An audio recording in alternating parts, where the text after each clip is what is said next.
সরকার গঠন হয় কিভাবে? আমরা সেটা দেখতে পাবো।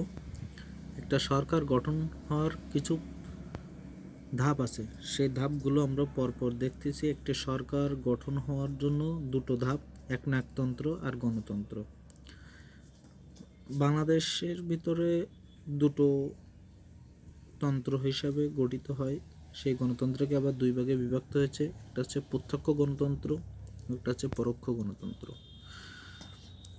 গণতন্ত্রের ভিতরে আমরা পরোক্ষ গণতন্ত্রকে আবার দুই ভাগে ভাগ করেছি। একটা হচ্ছে সসীম রাজতন্ত্র আর একটা হচ্ছে প্রজাতন্ত্র।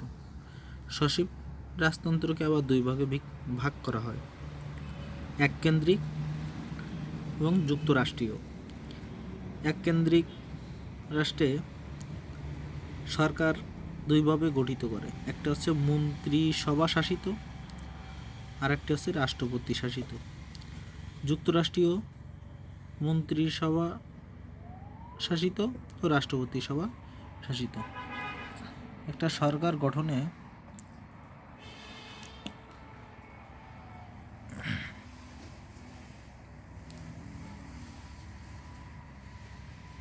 এতগুলো পদক্ষেপ দেখা যায়।